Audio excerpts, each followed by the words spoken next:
This last week has been pretty busy. I had my family in town for the first time in several months, partially due to the whole COVID thing and partially due to just the cost in getting here. It's a fair bit of a distance between Idaho and Maryland. So because of that, because my family was here and we were spending time with them, I didn't have time to work on the Land Cruiser at all.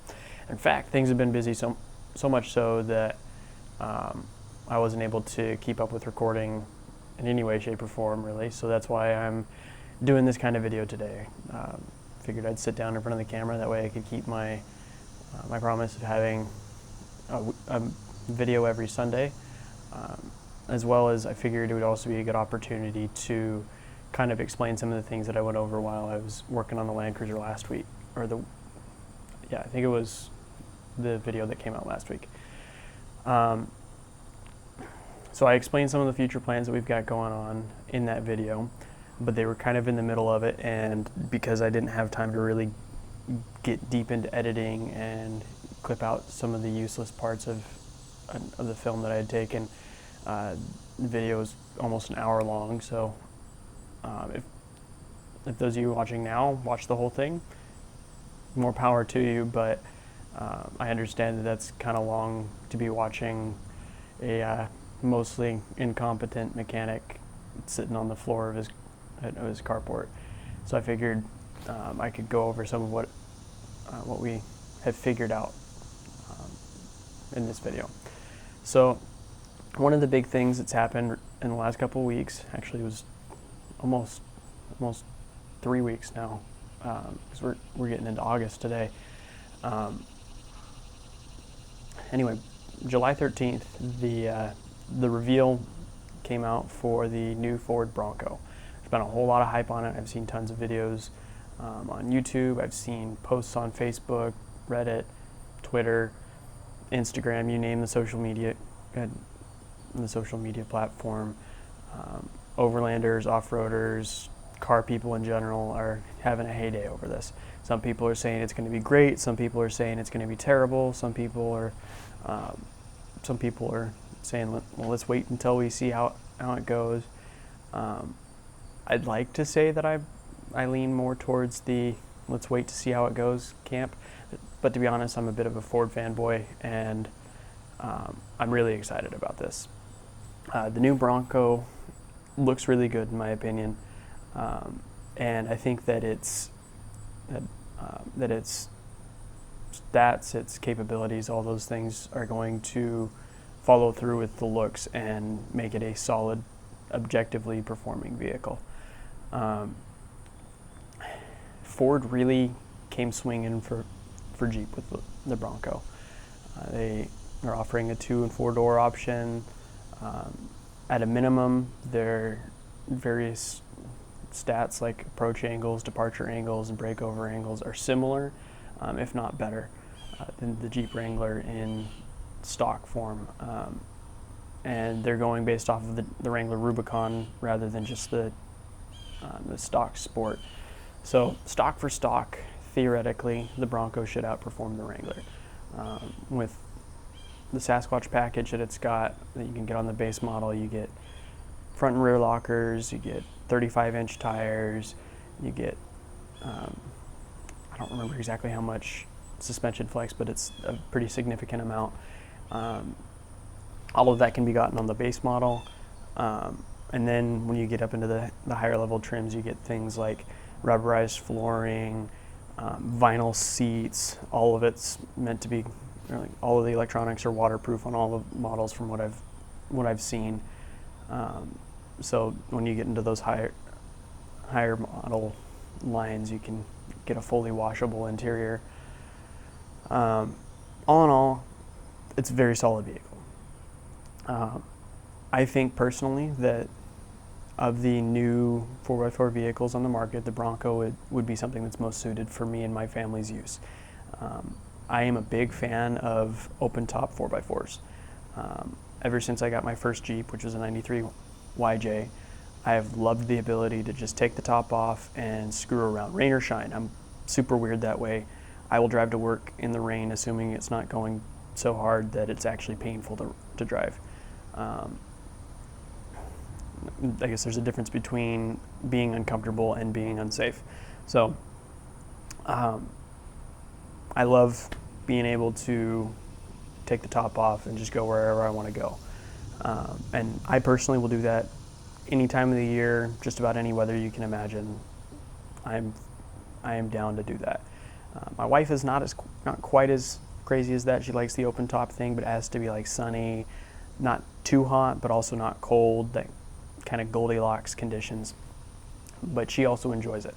My son Alex is closer to my line of it, where he likes just driving in the Jeep. That Jeep is his favorite vehicle. If we're going somewhere, he's going to try and convince us to get his car seat put into the Jeep so that way he can ride in that. And he would rather that we take two cars than not ride in the Jeep.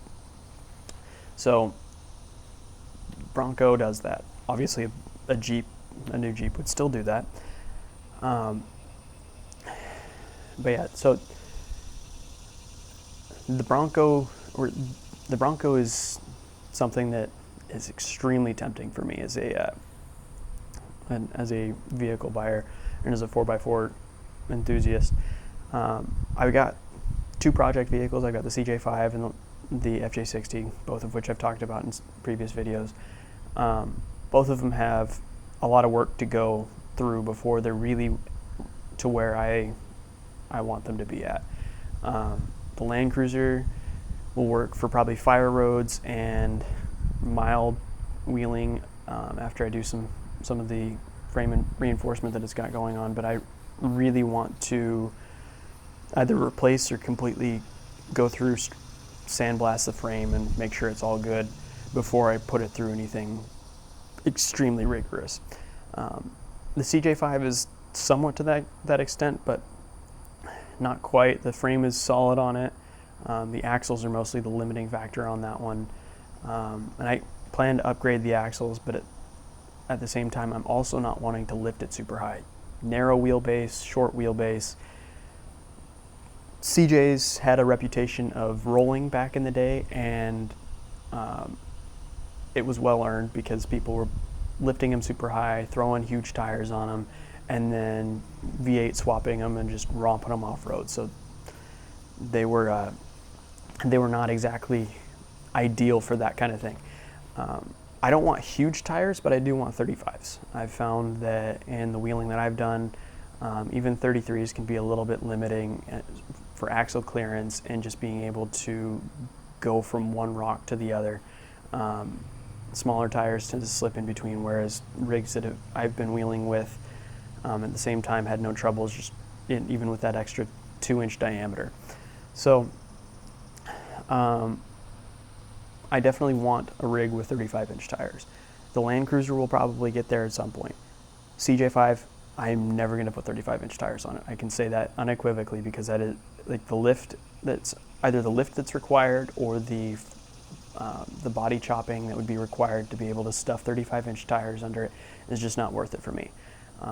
It puts a narrow wheelbase up too high and way too tippy, and it's not something I'm willing to do. I'm also not really willing to go through the modification required to make the wheelbase wider in order to account for that. Besides the fact that it's a lot of work, I know that swapping axles will be a lot of work. Aesthetically, I think that vehicles that have their wheels or their tires sticking way out of the sides look dumb, A, and B, when you have your tires that are jutting out super far from the fenders in an open top vehicle going through mud, which is a lot of what the wheeling out back east where I'm at is, you just end up getting a face full of mud every time you spin the tires, which is a lot when you're in mud. And I want to be able to both take the Jeep out, topless and doorless as it is, and not get a face full of mud every time I go out. So, long story short, not putting 35s on the CJ5. Just not going to happen. Maybe 33s. I'm pretty iffy on that, but 31s at minimum are going to be what I stick with. That's what it's on right now, and I think that's adequate. So that's kind of where the future is headed for the Land Cruiser and for the CJ5. But it needs to be noted that both of those vehicles are a long way from either of those things. The Land Cruiser, based off of my rate of being able to work on it, I would estimate probably a year, maybe two, before it's really able to do most of the things I want it to do. And that's assuming that I just get it to get the frame mostly solid and leave it with the 33s that it's got on it now. The CJ5 has a lot of work before it's super heavily capable, and so even before the Bronco was revealed, those brand new Jeeps sitting over in the parking lot that just out of the box do what I want to do were looking really tempting. And now with the Bronco coming out, for me it's kind of the best of both worlds. 35-inch tires from the factory, front and rear lockers, sway bar disconnect if I wanted to go up to the Badlands model, which I'm admitting is a very tempting prospect for me. All these things make it a very attractive vehicle for me. And then to top it off, what a lot of people are considering a downside to it, the independent front suspension as opposed to the solid front axle that the Jeeps have, it's actually an advantage for me. Because I've driven long distance in solid front axle vehicles. You can do it. You can be fairly comfortable with it depending on how your suspension is set up and what's loaded on it. But it starts to wear on you after a couple hours on the highway. Because work it how you will, there's only so much comfort you can get out of a solid front axle ride. Whereas an independent front suspension, it's much easier to get riding comfortably. Even just the base independent front suspension is going to be more comfortable than a solid front axle, which is why car manufacturers actually moved to that rather than sticking with solid front axle and everything. So that's an advantage for me because it keeps me comfortable, keeps my family comfortable, makes it so that way longer distance trips are more attainable for me and my family. If I personally want to go on a long trip, I have two solid front axle vehicles, the Jeep and the Land Cruiser. I know I have to get them working to that point, but essentially the idea would be we would buy a Bronco, do the things that I want to do with it now, and build up the other two vehicles kind of in my leisure time, and not have to have the stress of like, I want to be able to go on a trip, say 2 months from now. I have to get this done. I have to spend every spare minute. I don't like the feeling of that. It's too much stress, or it puts too much stress and too much mental effort into something that I want to do as a hobby. So for me, the Bronco represents kind of having my cake and eating it too.